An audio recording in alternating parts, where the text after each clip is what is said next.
That's my personality.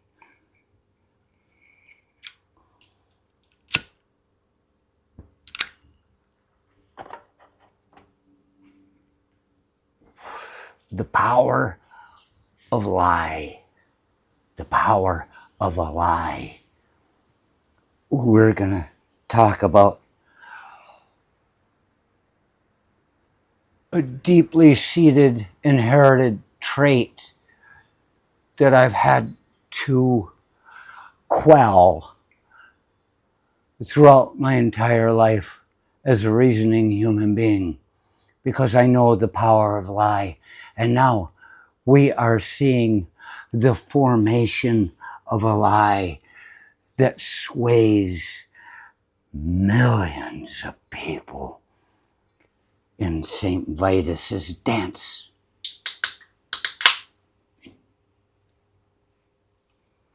The power of a lie. I remember being about 3 or 4 years old at my friend Bill's house, my neighbor, the guy.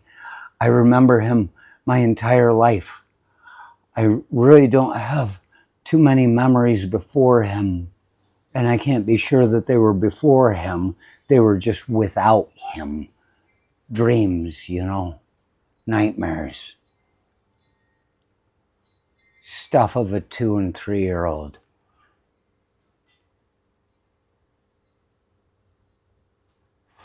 Me being Snoopy, running through a cartoon forest in a cartoon night with the World War I aviator cap on. And he's like, and he's running petrified. I woke up, Snoopy's in trouble.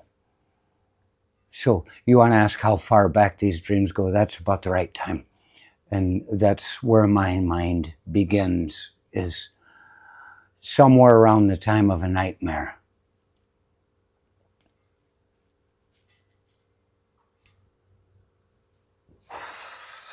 It was before either of us had ever started school, before kindergarten, so I must have been 3 to 4 years old, because I started kindergarten at 4.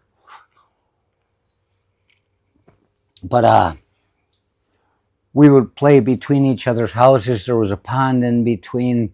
There was a big sand pit that we could jump off into, and it was a big sandbox. There were trucks and things down there, and we made concrete, really just mud, and found out that you could convince people to eat it because it tastes good.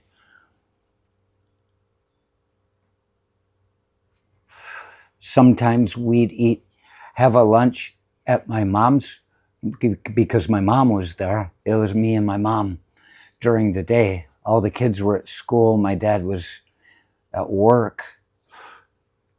And sometimes we'd have lunch at his house, his mom, who asked me to call her Aunt Nancy. And I said, I can't do that because you're not really my aunt. She would make us grilled cheese sandwiches. And one day we were eating our sandwiches, and she was there, attentive, a good mother, at the table. And I thought about something that wasn't true. And I said, I wonder if I could, and I do not remember this. I can tell you this is my very first lie, but I can't remember what it was. And it pains me because even for a little kid, it was a good one. And I lied to her, and she looked at me surprised. She says, really? Is that true? She meant it. And I realized, and I said, no. I told her that I was just making it up. But that was when I realized the power of a lie.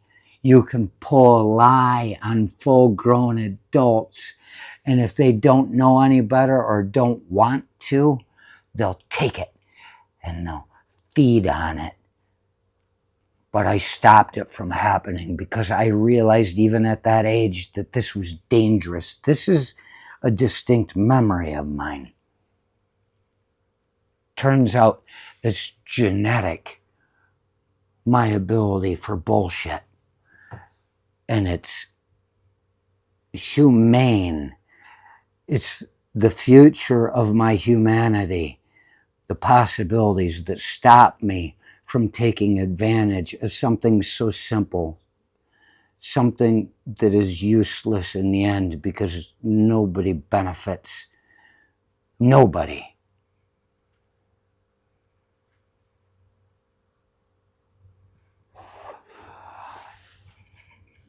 I say it's genetic because I come from a family of storytellers. I try not to exaggerate, but others don't mind doing it. The one cousin I had is just a straight up downright liar, a bullshitter. I almost said bullshit artist. He can only be an artist if he tricks everybody into his game.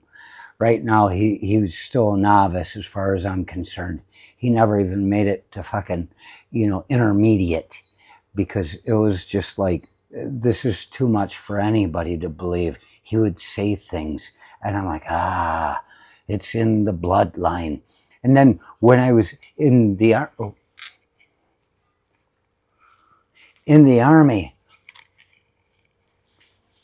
there was a guy named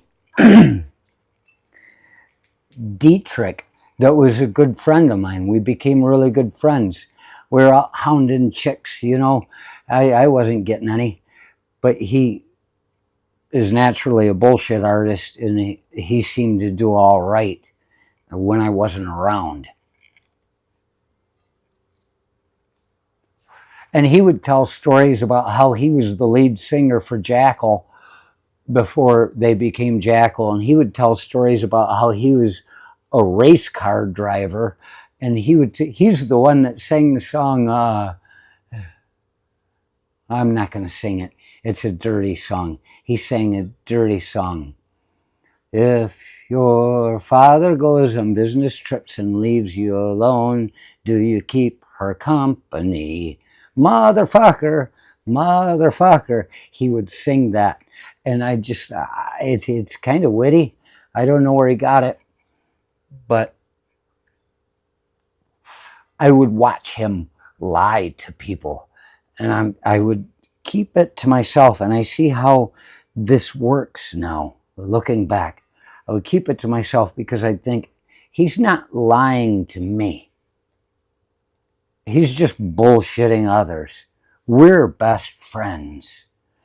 And then one day he lied to me, and I said, that was the end of it. I didn't tell him. I just quit being his friend. Just fucking back off. Now you're lying to me. Also in the army, when we were in Saudi Arabia, during Desert Shield, before going into Iraq, and then doing Desert Storm, I was there from August of 1990. I was there from the start. I was part of a unit, a special tactical unit. The 800 number told my mom they couldn't tell her anything about me. I'm like, that sounds pretty good. That's cool. But there would be people after we'd been there for months waiting to go in that would start rumors, and you'd watch them. They'd do it as a joke. They'd start rumors, and you'd sit there and watch and see how long it took for them to get around. There was the one rumor that we were all going back home by Christmas and everything. And then there was another one that said, we're going back. And this one came down from up above. He said, we're all going back. You need to turn in your ammo. And I'm sitting there going, and they had 55-gallon drums all over. Everybody was supposed to take and throw their ammo in there so they weren't hauling ammo on an airplane back. And I said, I don't like the idea of that. And Major Temple, the next time after that order came out, we went out on recon, and I'm driving the Humvee. He said, Elderquist. He said, did you turn your ammo in? I said, no, Major Temple, I didn't. And he says, good. Because we were out places where you might need fucking ammo. I broke a command and got dignity for it from a man that ended up running the goddamn Army Corps of Engineers out of the Pentagon. A general, at least major general, almost maybe lieutenant, but then he died of cancer. I've got a letter saying the chemical substances that we were exposed to in the region where we were in Iraq. So seems like the cancer is doing all right by me. They would start rumors like this in the Army. And then that cousin of mine, after I got out, we were at a bar in like Boyne Falls or Boyne City or something. We were Boyne Highlands, up around someplace around there. We took a ride to go to a bar, and he was in a band at the time, so he acted cool. And I'm with him hanging out because I know he's a bullshit artist. He's a bullshitter. But I just, we grew up together. And at one point, he turns to me. Well, he started talking to these two girls, and I'm just standing there. I'm not really interested in the kind of girls he likes. Could be argued. I thought his wife was cute once. But he turns to me and says to the girls, "This is my cousin Archie. He hunted with Ted Nugent. And as an adult, I've never hunted. It's just my thing. I can if I need to, but I don't eat much. It just turns out that it'd be unnecessary killing. Sure, supporting and, sowing your crops and cultivating your garden and all that stuff. Ask Candide."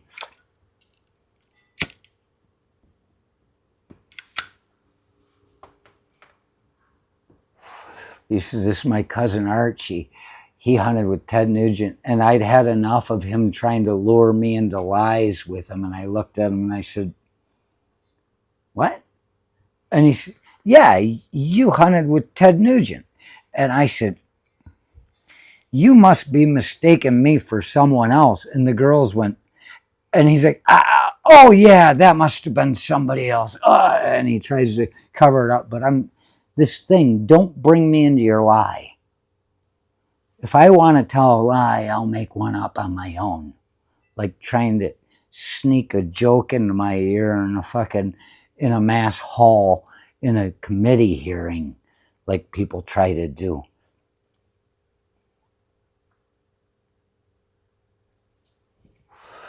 So this whole thing about the lies and the stories and the understanding of how it works, I'm sharing with you because I have come across just recently, it hit me as a shock, like somehow I wasn't seeing it. But this is the formulation of a lie. I watched.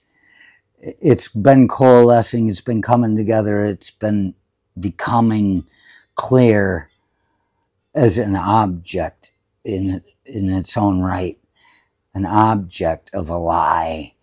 I watch that poor guy will say something, and immediately people are asking the people around him, that Caroline Levitt chick and people like that, all the people that are supposed to be, kissing the ass, sucking the air, stinking fetid air coming out of his ass because they've got their face so close to it.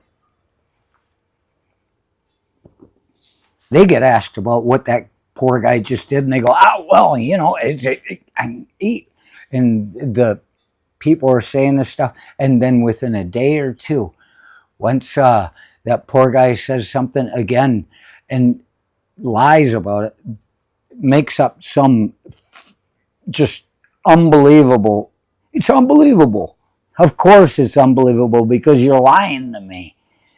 He makes some unbelievable statement, and then they all latch onto it. And I watch as this is happening, and you can see these talking heads, how they're starting to look believable. They've practiced it enough. Their eyes, They could cry if they wanted to. And all of a sudden, this is what half the nation is getting, is what was just produced in front of us. It's the formulation of a lie. We're witnessing it in real time, and it's tangential. You could almost touch it. Oh, hey, don't forget, we are the Judas resurrection.